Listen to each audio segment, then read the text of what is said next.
Тұрақ Адисұлы. 5 миллиондық кемпір.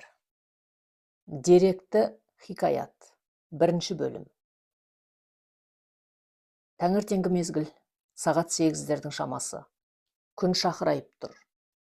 Мамыр айы жаңа туса да, ескен дептен күннің әбден ақ ыситыны сезіледі. Жыңғылды аудандық полиция бөлімі ғимаратының қапталына келіп тоқтаған қара көк БМВ жеңіл көлігінен 35-40 жастар шамасындағы дүр жігіт түсті. Бұтында джинсы шалбар, кеудесінде қоңыр жасыл футболка, қимылы ширақ, көліктің артқы есігін ашып іштен джинсы күрткесін алып жатыр. Күртке түстес джинсы бейсболы бар екен, оны шашын қысқа етіп ұқыптап қиғызған басына қондырды. Күрткені бұлшық еті бұлтылдап ширыққан қарына ілді де, кідірмей полиция үйіне беттеді. Кіреберісте тұрған кезекші капитан оны алыстан таныды ма, орнынан ытырына тұрып, оң қолын шекесіне апара берді. «Подполковник мырза, амандығыңызды тілеймін» деп қалшиып қата қалды. «Еркін тұр, аман бол, бастығың бар ма?» деді джинсы киген подполковник. «Жаңа ғана келді», деді кезекші офицер. «Ескертейін бе?» «Керек емес», деді кідірмей өтіп бара жатып. «Өзім барам». Екінші қабатқа көтеріліп, аудандық полиция бөлімінің бастығы Нұрғали Есқалиев деген жазуы бар оң жақ беттегі есікті шалқайта ашты. Қабылдау бөлмесінде хатшы қызға диктовка жасап тұрған полиция полковнигі қолындағы қағазын тастай салып, Жайраң аға бері жүрді. «О, әбеке, Абылай Әзімханұлы, қош келдіңіз». «Армысыз Нұр аға?» «Жүр, мында баралық» деп бастық оны кабинетіне бастады. «Жаңа қызмет құтты болсын, облыстық криминалды полиция басқармасында өзің сияқты жас жігіттер істегені дұрыс». Бастық Нұрғали Есқалиев төрдегі өз орнына отырмай қапталға тізе бүккен Абылайдың қарама қарсысына отырды. «Облыстан сенің келе жатқаныңды біліп отырмын. Жағдай өзіңе таныс шығар. Жігіттер жұмыс істеп жатыр, бірақ жіптің ұшы ұстатар емес».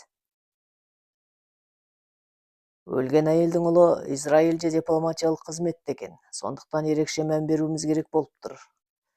«Нұреке, күдікті бар ма?» «Бар ғой, Екатерина Смирнованың.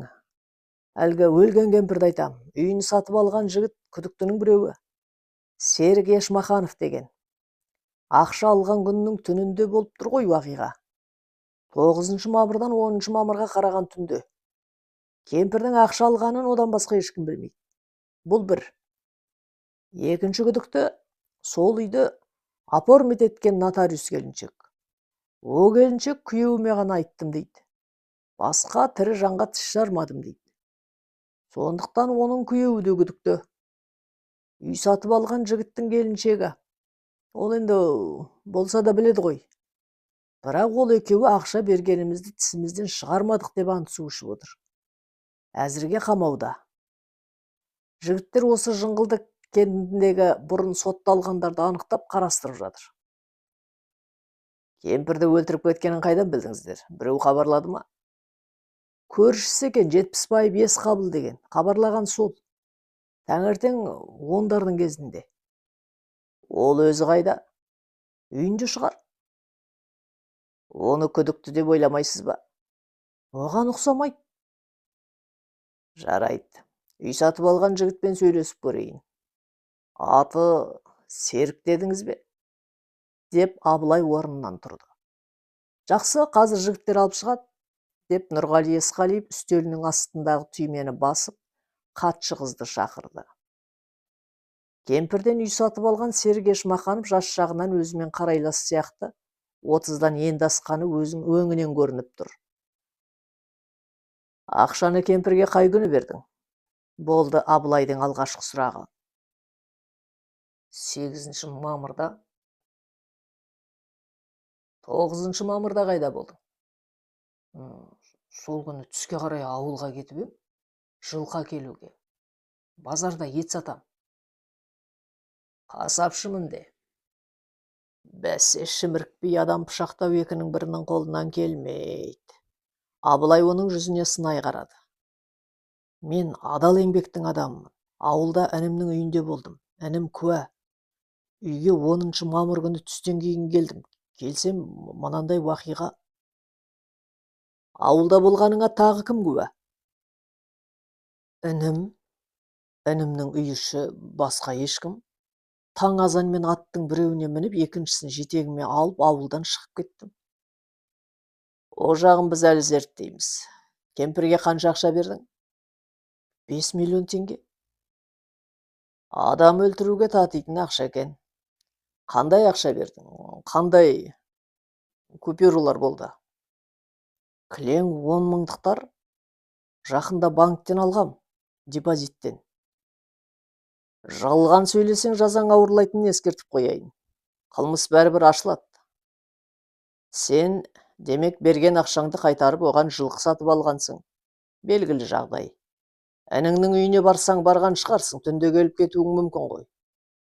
Оллахи беллахи, ол жылқыларды 3 күн бұрын інім сатып алып қойған. Ауыл әкімі қол қойған анықтама бар. Қалай айтсаң да күдік басым. Жарайды, ойлан. Деді де Абылай орнынан тұрып, ақтала бастаған күдіктінің сөзін аяқтатпай, кабинеттен шығып кетті. Түскі мезгіл. Аудан орталығы шағын кенттің тірлігі бұйығы. Көшеде облыс орталығы сияқты жосылған жүргінші жоқ, адам қарасы сирек, әр тұстан қалт-құлт өткен бірен-саран адам ғана байқалып қалады. Абылайдың талай мәрте келген жері. Қонаққа емес, қылмыстың ізімен. Марат Қалмұратов дегеннің ісімен келіп еді. Мал ұрлаған, адам жарақаттаған, осы күнге дейін 2 рет түрмеде отырып шықты. Екінші отыруына өзінің тікелей қатысы бар. Бұл араның халқы оны Гера Марат атандырып жіберген. Өзі 70-ші жылғы жастау кезінде грек-рим күресімен айналысыпты, бойлы, сойлы, мықты жігіт. Айтпақшы, ол қайда екен? Қазір полицияның бастығынан сұрау керек, деп ойлап қойды. Полиция бөлімінен шығып, кенттің орталығына қарай аяңдаған Абылайдың бағыты базар жақ. Ойы халықтың әңгімелеріне құлақ түру. Соңғы жаңалықтар, әсіресе адамдар жиналған жерде айтылады. Жұрттың сөзі тың дерек. Қылмысқа байланысты қызметінде бұған талай рет көзі жеткен. Базарда да адам қарасы көп емес екен. Халықта ақша жоқ. Базардан несін алсын деп ойлап қойды. Саудагерлер салбыратып іліп тастаған киім-кешектің көлеңкесіне бастарын тығып, өткен-кеткенге дәмелене көз тігеді. Алайда әлдеқандайға ұсынған дүниелерін көзіне ілмегенге олардың еңселері кәдімгідей түсіп кетеді. Абылайдың басына осы кезде кемпірді өлтіріп алған 10 мыңдықтар базарға жұмсалмады ма екен деген ойдың келе қалғаны. Кімде тұтас 10 мыңдық бар, деп дауыстап қалды сосын. 10 мыңдық керек болып тұр, тойға апаратын ем, ауыстырып беретін адам бар ма? Тұтас 10 мыңдық беретін клиент қайда? Деп ернін сылп еткізді трусимайкі сатып отырған апай. Қайда деген сөзді әнтек созып. Иә, деп қоштады алдына Қытайдың қара нәскиін жайып тастаған жігіт. 2030-да болмаса? Тұтас 10 мыңдық керек, деп тағы да дауысын көтеріңкіреп қалтасынан 1 мыңдық, 2 мыңдықтар шығарып бұлғап қойды. Менде бар еді, деді сол кезде тұсына оқушы баланың мектеп формасын ілген келіншек. Әмиянынан 10 мыңдықтың екеуін алып берді. Менде де бар, тағы бір әйел бір 10 мыңдық ұсынды. Оның сатып тұрғаны ер адамның жұмыс киімдері екенін көңіліне бір түйді де, кесек ақшалардың қайсысын кім бергенін жаңылыстырмау үшін портмонесіне бөлек-бөлек салып қойды. Тағы бар ма? Деді сосын. Қос қатар базардан басқа 10 мыңдық шықпады. Ұйқысынан таң қараңғысында оянып, жұпыны қонақ үйдің кілтін өткізді де кідірмей жолға шығып еді. Күннің алаулаған шапағы қылтиып көрінгенде қара-көк БМВ Байқоңырдан асып бара жатты. Таң алдындағы трасса көліктен ада. Болса да бірлі жарым. Осындайда газды тапап басыңқырап БМВ-ның тізгінін жіберіп алады. Жылдамдық 200-ге жеткенде өзін ағып бара жатқан жұлдыздай сезінетіні бар. Сонда көздің ұшында қалтылдап көрінген көліктер әдегенде артта қалып жатады. Олар сонда жүріп емес, жерге тістесіп тұрып қалғанға ұқсайды ау. Немістің осы көлігіне разы. Сүйегі сондай мықты, жүрісі орнықты. Жер апшысын қуырып ағызған сайын трассаға жабыса түседі. Теңселмейді, Талай рет уақиға болған жерге көзді ашып жұмғанша жетіп жүрді. Бірер мәрте көліктегі қылмыскерлер қашып та көрген, сондайда тап бастырмайды ал. Негізі немістер техникаға мықты ғой. Урал мотоциклді де орыстар немістен көшіріп алып жасапты. Соғыс кезінде олжаға түскен BMW 71-ден. Қызметіне қатты берілгендіктен шығар 200-бен құйындату о бастағы машығы. Енді 2 сағаттай жол ашық болса, Қаратал ауданынан әрі асып кетеді. Оған сөз жоқ. 200-бен ұшып келе жатып, кеше кешкісін қонақ үйден алған бөлмесіне сөйлей кірген полиция бастығы Есқалиевті есіне алды. Саған Қызылқұмның шұбатын алып келдім, деген қолындағы пакет үстел үстіне қойып жатып. Мананы да ұмытқам жоқ. Солай деп ұзын мойын шишаның төбесін қылтитқан. Жоқ, Нұреке, мен жұлдыз сөнбей жүріп кетсем деп едім. Сіз жақсы келдіңіз, бағана Гера Марат туралы айтып едім ғой, соны жігіттер байқап көрді ме? Оның жоқ болып кеткеніне 3 айдан асып кетті. Кешегі уақиға кезінде ол ауылда болмаған. Қайда жүргенін келіншегі де білмейді. Астана жақта құрылыста дейді. Қазір жұмыссыз адамға Астана деген жақсы болды ғой. Нұрғали Есқалиев бұның ертерек жатып қалғысы кеп тұрғанын байқағасын көп кідірмеді. Қайыр қош айтып үйіне қайтты. Абылай оған базардан алған 3-10 мыңдықтың біреуіне қан жұққанын айтсам ба, айтпасам ба деп оқталып еді. Айтпағаны жақсы бопты. Ақпарат тарап кетуі мүмкін ғой. Полицияның да адаларамы бар. Ауыл жағдайында ағайынгершілік те аса күшті. Қалада емес. Тек өлген кемпірдің қан сараптамасын факспен жіберуді өтінді. Бүгін түске дейін келіп қалуы тиіс. Оған дейінгі жұмысы 10 мыңдықтарды сараптамаға тапсыру. Ақшаға жұққан қан тегін емес дей көріне берді. Жыңғылдыға кеше тағы келді. 10 мыңдыққа жұққан қан кемпірдің қан құрамымен бірдей екенін білген бойда кідірмей жеткен. Медициналық сараптама қорытындысы солай, күдігі расқа айналатын түрі бар. Бұны үміттендірген нәрсе ақшаға жұққан қанның үстіндегі саусақ бедері. Толық емес, жартылай, тіпті одан да аз. Қанның шетіне болар болмас қана тиген, бірақ соның өзі бұлтартпас дәлел бола алады. Аудандық полиция бөліміне жеткен бойда осы саусақ ізін арнайы деректер базасынан іздестіріп еді, одан ұқсас бедер табылмады. Екінші діттегені 10 мыңдықты алған келіншекпен сөйлесу. 10 мыңдықты оған кім берді, соны білу. Алайда оқушы формасын сатқан келіншек базарда жоқ болып шықты, есімі Гүлсім екен, көрші саудагерлер оны затқа кеткен шығар дейді. Маңайынан сыр тартып көрсе, отбасын асырап отырған байы емес, келіншектің жалғыз өзі сияқты. Байы ішкіш, бұзық дейді, тұрақты жұмысы жоқ. Былтыр тас атып пойыздың терезесін сындырған мас күйінде. Сол үшін 15 күн қамалып айып төлеген. Жақында біреудің түйесін сойып берген. Аты Боранбай. Базардағы әңгіме осылай гу-гу етеді. Кемпірді өлтірген осының өзі болмағай деп ойлады Абылай. Боранбайды тауып сөйлесті, бұл жолы сау екен. Көрші үйде түйе сойған рас боп шықты. Ақысына ақша алған, қанша алған есінде қалмапты. Қанша екенін қайдан, қуырдақпен бір жартыны ұрып алғам дейді. Ақшамен бірге бір асым ет бергені ғана есінде. Көршісінен сұраса, ақшаны ол бермеген. Қаладан келген коммерсантқа түйесін сатыпты, ал оны сойдырған коммерсант етін қалаға кетті. Боранбайға ақша берген сол дейді. Іс түлкі бұланға салынып, құйрығын ұстатпауға айналып барады. Көңілге түрлі ойлар келеді. Кемпірдің қаны дегені түйенің қаны болып жүрмесін деген бір кесір ой килігеді. Олай болса еңбектің бәрі зая. Қой, бұны кісі баласы естімесін деп ойлайды. Мазаққа ұшырау деген әпсәтте. Көлкарсыз деген емес пе, өз ойына өзі еріксіз езу тартып қойды. Қой, олай болмас. Кемпірдің қан екенін медсараптама анықтады ғой. Дегенмен Боранбайдың саусақ ізін алдырып қарап еді, 10 мыңдықтағы ізге сәйкес келмеді. Осыны анықтауға 3 күн уақыты кеткені. Сөйтіп жүргенде Боранбайдың келіншегі Гүлсім де Түркістаннан оралып қарасын көрсетті. Сататын киім-кешек алып жеткен бой екен. Абылай оған мәселені төтесінен қойды. Мен криминалды полиция қызметкерімін. Маған берген 10 мыңдықты кімнен алдың? Соны айт. Ол ақшаның қылмысқа қатысы болып тұр, деді. Біздің осы әңгімемізді ешкім білмеуі керек деп және ескертті. Осы кентте тұратын бір келіншек, аты жөнін білмеймін, көрсем танимын деп шынын айтуға мәжбүр болды алып сатар келіншек. Ол сенен не сатып алды? Ол ма? Ол деп сәл ойланды да, ол ұлдың ақ көйлегі мен қара шалбарын алды.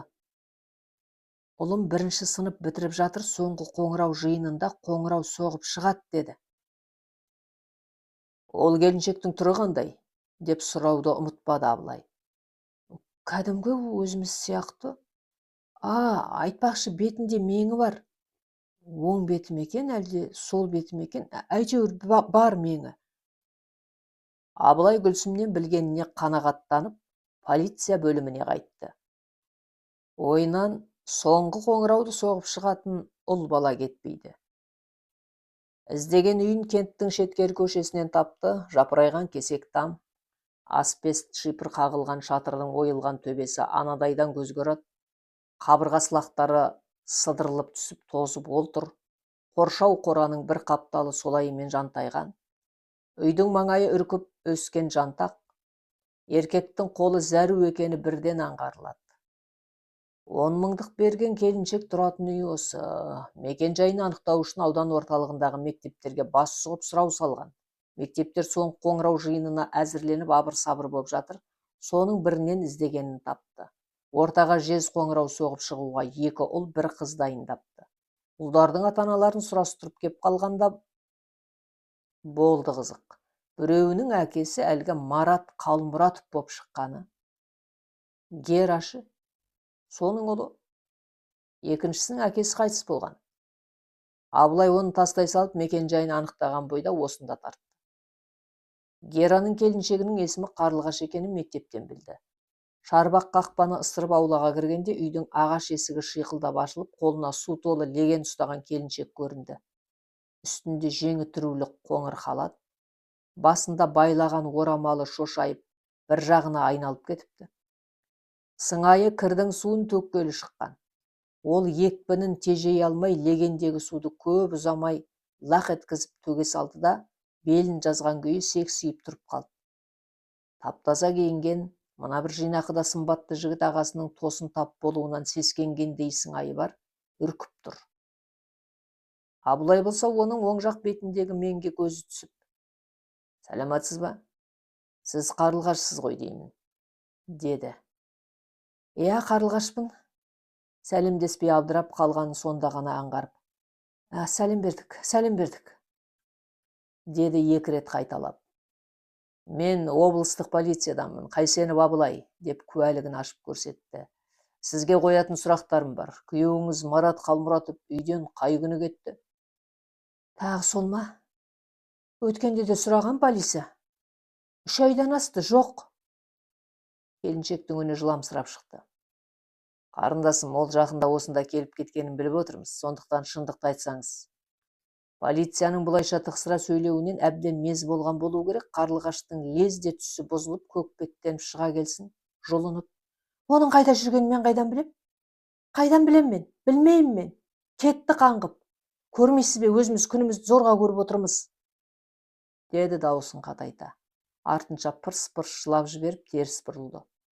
Ашуын басып алсын дегендей Абылай назарын басқаға аударып әкетті. Қылмыскердің отбасы деген осы. Үйі күйсіз деп ойлады сосын. Қатын балаларының сіркесі су көтермейді. Үй болса мынау аңғал-саңғал. Қылмыспен тапқан дүние мал бола ма, бойына сіңе ме? «Қарындасым, өмірде түрлі жағдайлар болады ғой», деді Абылай айналып келіп. «Бірақ шындық айтылу керек. Қашанғы бұлай қорқа бересіз? Бір жағына шығу керек. Саған ақша беріп кетті, ол бізге мәлім. Ол ақшаға базардан ұлыңа ақ көйлек пен қара шалбар алдың. Алса не бопты? Алдым, оның ақшасына емес, өзімнің ақшам алдым. Жалғыз ешкінің лағын сатып алдым», деді Қарлығаш көз жасын сығып. «Қашан сатып едіңіз?» «Бәрі керек пе сізге? 1 ай бұрын саттым. Жалған сөйлемеңіз. Сіз берген 10 мың теңгелікке қан жұққан. Естіп пе едіңіз осында тұратын орыс кемпірді пышақтап өлтіріп ақшасын алып кеткенін? 10 мамырда. Одан бері 1 ай өткен жоқ. Сол орыс кемпірдің қаны. Қаны? Кемпірдің? Білмеймін мен кемпіріңізді. Менде 10 мың теңгелік болған емес. Базардағы сатушы келіншек 10 мыңдықты сіз берді деді ғой. Қай келіншек? Өйлек шалбар сатқан келіншек. Өтірік айтады о қатын. Осы сөзіңізді оның өзіне айта аласыз ба? Жүріңіз, беттестіріңіз. Екеуі машинаға мініп базарға келді. Әй қатын, мен саған қашан 10 мыңдық бердім? Неге адамды шатастырып жүрсің, а? Неге шатастырып жүрсің деймін мен? Деп қарлығаш алып сатар келіншек Гүлсімге тап-тап берді. Қағылез әйел күзгі жапырақтай дір-дір етеді. Осы кісі берді демеп пе едіңіз, деді Абылай Гүлсімге. Солай сияқты еді, деп Гүлсім қапелімде кіріптар болды да қалды. Есте сақтай алмайсың ғой, ұмытасың ғой. Адам көп, біреу келеді, біреу кетеді. Әні көрдіңіз бе? Не деп тұрғанын? Деп қарлығаш енді күшейе бастады. Сіз әлі де ойланыңыз, деп Абылай қайтуға ыңғайланды. Ертең тағы бір соғам. Ал сіз үйіңізге жеткізіп салайын, жүріңіз. Жоқ, керек емес, рахмет, өзім барам. Енді менің басымды қатырмаңыз, білдіңіз бе? Деп сілкінген қарлығаш бұрылып ала жөнелді. Байғұс-ай, өкпесі қара қазандай. Әуелде бұл да әп-әдемі қыз болды ау. Гера шіркін-ау өмірін өксіткен. Анау 1-ші сынып бітіргелі тұрған ұлының оқуы тәуір сияқты, осындайда жас балаға жақсы әке керек ақ. Қарлығашпен тағы бір сөйлессем бе екен? Көкірегінде айтылмай жатқан әлдене бар сияқты, деп ойлады Абылай полиция бөліміне бет алып бара жатып. Аудандық полицияның бастығы Нұрғали Есқалиевке кірсе, оның көңілі көтеріңкі. Біздің жағдай жаман емес, жіптің ұшын ұстадық, дейді қарқ-қарқ күліп. Оның бұл күлкісі қылмыстың ашылғанын емес, өзін табалап, мысқылдап тұрғандай көрінгені. Сенің жүрсің мынау 1-ші кластың баласын іздеп, облыстық криминалды полиция басыңмен. Мұнда біз сенсіз-ақ өзіміз аштық қылмысты дейтіндей. Ал, қалай ұстадыңыздар? Деді Абылай оның шымши сөйлегенін аңғармаған адамдай. Ол не қылған? Жіптің ұшы екен, оп-оңай ұстата салған. Көршісі хабарлас деп едің ғой. Жетпісбаев Есқабыл деген. Сол көршісін таң қараңғысында кемпірдің ауласынан көрген адам бар. Сосын бұрадық қой. Сонда айтқаны, кемпірдің сарайында ескіден қалған төс бар екен. Темір төсші кәдімгі ұстаның. Тағы бір ұсталық затты айтады, соны ұрлауға бардым дейді. Өтірік қой онысы. Кемпірге төс не керек? Күндіз сұраса да бере салар еді. Төсті алып кетіп пе? Алмаған. Айтып тұрмын ғой, сасқан үйрек артымен сүңгитінен кері. Ақша барын білген ғой. Қалай? Бұл қалай? 10 мыңдықта кемпірдің қаны тұр. Ал мыналар. Қонақ үйге келген соң да Абылай шымшытыр ойдан арыла алмады. Кемпірдің өлгенін хабарлаған адам қалай қылмыскер боп шығады? Аудандық полицияның бастығы Нұрғали Есқалиевтан шыққан соң, қамауда отырған Жетпісбаевпен сөйлесіп көріп еді, айтқан сөзі қисынға келетін сияқты. Сонда білгені төс кемпірдікі емес. Өткен ғасырдың басында өмір сүрген атақты бір ұстаныкі. Жетпісбаевтың аталасы, жақыны. Кемпір жастау кезінде үйді ұстаның күйеу баласынан сатып алған. Ал күйеу баласы төстің қадіріне жетіп пе? Сарайда көр жердің ішінде қала берген. Түнде Жетпісбаевтың құлағына балғаның төске соғылған дүрсілі естіледі-міс. Ол төстің өзіне жақын туысқанының мүлкі екенін кейін бір шалдан біліпті. Сонан бастап ұста түсіне кіруді шығарған дейді. Төсті үйіңе алып кет, кемпірге тастама деп өтінеді мыс. Кемпірге осы тарихты айтып сұрап барса, кемпір сатам деп шалқаятын көрінеді. Қаншаға? Мынандайға. Сұрап отырған анау-мынау емес, бір жылқының пұлы. Орыс кемпірге қаны қайнаған Жетпісбаев сосын таң атпай ұрлап кетпекші болған. Бірақ жеме-жемге келгенде ұрлыққа қолы бармай, не болса да бағасына келісейін деп сәскеде кемпірге барса, кемпірдің жайрап жатқан үстінен түседі. Сосын жүгірген полицияға. Уақиға осы. Рас өтірігін ал енді тауып көр. Ал Гера қан жұққан 10 мыңдық. Бас солай қатады. Айтпақшы, көйлек сатқан келіншек Герадан қорқатын шығар. Сол себепті шығар бүге жүктеп қалғаны деп ойлады бір сәт. Осы ой басына келгені сол екен, шалқалап жатқан жерінен ұшып тұрды. Жоқ, Қарлығашпен тағы бір сөйлесу керек. Қонақ үйдің төменіне түсіп келе жатыр еді, қарсы алдынан шыққан бейтаныс жігіт. О, әбеке, Абылай деп тапырақтап қарсы жүгіргені. Әбеке, не танымай қалдың ба? Чита, войсковая часть деп даурығады тағы. О, Боря, Боранбай, құшақтаса кетті. Әбеке, сен де көретін күн бар екен ғой. Естігем, криминалист болып кетіпсің. Я, солдат кезіңнен білем, мықтысың. Өзің де осал емес едің, бүкіл полкты жалғыз өзің тік тұрғызатынсың. Абылай әскерге институттан соң алынғандықтан бірге барғандар өзінен бірнеше жас кіші бозбала еді. 6 ай әскери оқудан кейін бұларды жекелеп, жан-жаққа тарыдай шашып жіберді. Бұның тап болған жері Чита деген құдай атқан жер. Байкалдың қатаң табиғатын ұмыта алмайды. Қалың орман, ұлитында тұратын жынды жел, орталықтан оқшау жатқан әскери бөлімнің өмірі одан да қатал. Полкты билеп тұрған орыстар екен. Барған күні-ақ дет болған біреуі бұған төніп келіп иығынан қағып жібергені. Адам құрлы көрмей белдігіне қолын салып, ырғап қояды. Студент кезінде каратэмен айналысқан адам өктем піскен орыстың басынуына төзіп тұра ма? Орнында ұршықшы айналып дәл тұмсықтан сарт еткізіп тепкенде, әлгі орыс анадай жерге қарай қалай ұшып түскенін өзі де ұқпады-ау. Сол ұқпаған қалпы сүт пісірім уақыт есін жия алмай мәңгіріп отырды да қойды. Кейін Боранбаймен танысты. Полкке Абылай келіп қосылғанда ол танк айдап оқу жаттығу үшін алыс бөлімге кеткен екен. Ол да славяндармен жалғыз алысыпты. Бірақ жалғыздың шаңы шыға ма? Көптігін істеген кезде аз болмапты. Содан былай екі қазақ жұбын жазбай тізе қосып, төбелесіп жүріп, ақыры шовинист орыстарды отырғызып тұрғызатын болды. Содан 6 айдан соң Боранбай мерзімі бітіп елге қайтты да, полктың билігі Абылайдың жалғыз өзінде қалды.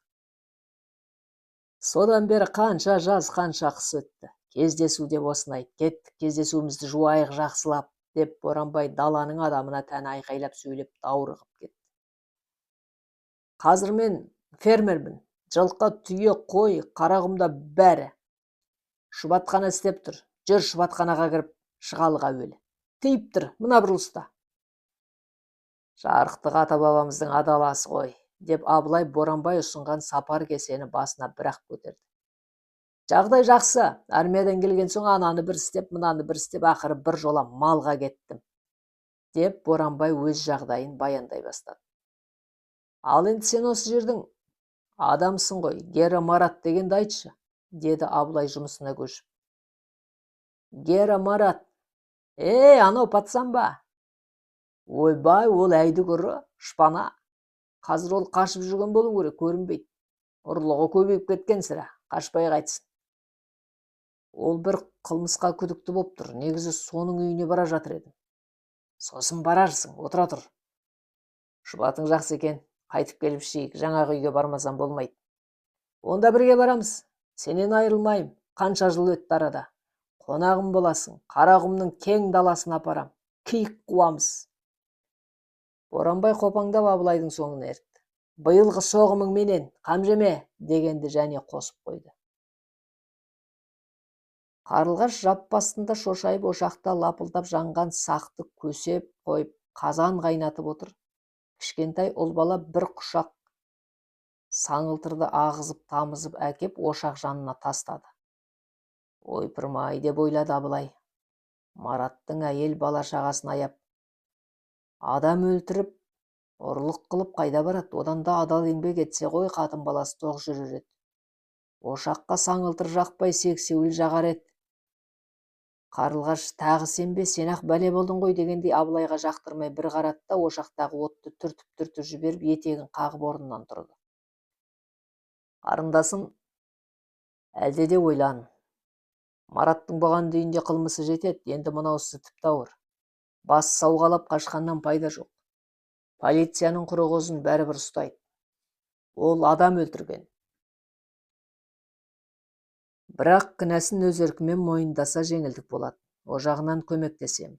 Мына балдарың үшін деп қалтасынан 15 мың теңге алып мең-зең үйде тұрған Қарлығашқа ұсынды.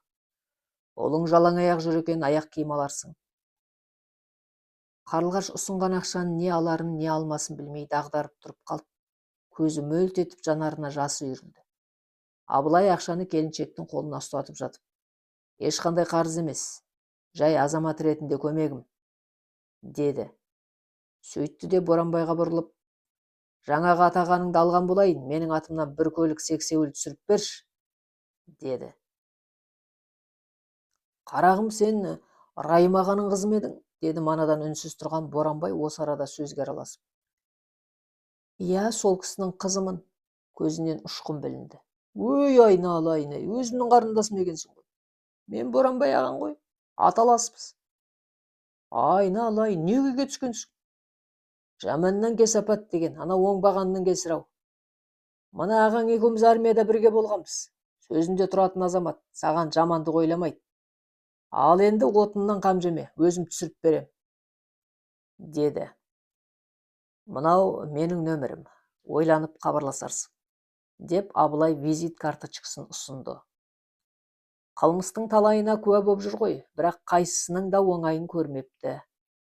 Бәрі жұмбақ. Мына орыс кемпірдің де өлімі шашта артатын тәрізді. Кім оны өлдірген? Осы сұрақ түн баласы шырт ұйқысынан оятып жібереді. Күндіз көлік айдап келе жатқанда бағытынан жаңылысып басқа көшеге түсіп кете береді. Аудандағылар төс ұрламақ болған көршісін сындырмақшы.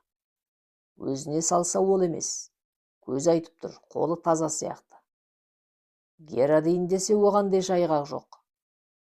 Әйелі болса анау жолатпайды, бір білсе сол білет. Гераны айтқан кезде лезде күйгелектеніп тез-тез сөйлейтіні көңілінде тыншу жоғын білдіретін сияқты. Ондай адам өзін өзі құлыптап көп жүре алмауы керек еді. Соңғы кездесуден соң да 10 күн өтті, ләм-мим хабарсыз. Енді хабарласпаса, мүмкін одан тағы бір мәрте жауап алып, сұрақ-жауаптың бейнетаспасын психологиялық сараптамаға беру керек болар. Өзге амал жоқ. Абылайдың түйсігі алдамапты. 11 күн өтіп, 12-ші күні кешқұрым Қарлығаш телефон соқты. Дауысы дірілдеп, мазасызданғаны байқалады. Сәлематсыз ба аға, мен деп тынып қалды. Қарлығашсың ба? Иә, айта бер, тыңдап тұрмын. Айтқанда, Боранбай ағай сексеуіл түсіріп берді. Рахмет айтайын деп едім. Бізге бұлай ешкім көмектескен емес. Бірінші сіз. Оқасы жоқ, не өзгеріс болып жатыр? Мараттан хабар бар ма деген сұрағы дайын тұрса да өзін тежеп айтпады. Қарлығаш та сөзден тыйылып үнсіз қалды, бірақ телефоннан ентіге дем алып тұрғаны байқалады. Сірә әлдене айта алмай тұрғаны сияқты. Қарындасым, деді Абылай оны үркітіп алмайын деп жұмсақ сөйлеп. Бір нәрсе айта алмай тұрған сияқтысың, айта ғой. Айтқанда, не еді? Өткенде сізге қатты сөйлеп қойдым. Кешіріңізші. 10 мыңдық ақшаны Марат еді беріп кеткен. Осыны естігенде Абылайдың жүрегі асауаттай бір бұлқынып тулап ала жөнелгендей болды. Марат келген болып тұр ғой. Жауап берудің орнына бір сәт толқып тұрып қалыпты. Кемпірдің өліміне күдікті дегенді сізден естідім. Оның не істеп жүргенін білмеймін ғой. Балаларымның әкесі. Көңілім жамандыққа қимайды. Бірақ істегенім мойындаса жеңілдік болады дегеніңізге ойланып қалдым. Өзім де шаршадым, қажыдым. Үнемі үрей. Балаларыма да обал, әлі кішкентай ғой. Әлден жалтақ. Аяйм, деп қарлығаш өксіп, жылап жіберді. Лүпіл пікір біз үшін, яғни біздің канал үшін үлкен мүмкіндіктер. Ендеше аямаңыз, пікір жазыңыз, лүпіл басыңыз. Қаралым мен таралым да сіздерден болсын. Төмендегі пікірлердің арасындағы көк түсті сілтемені бассаңыз, осы каналдағы түрлі уақиғалы әңгімелердің барлығын плейлист арқылы үзбей тыңдауға мүмкіндігіңіз бар. Ендеше қош келдіңіз. Жаңадан келген тыңдарман болса, міндетті түрде тіркеліңіз. Бірінші бөлімнің соңы, жалғасы бар. Оқыған Нұрлыгүл Өтемісқызы.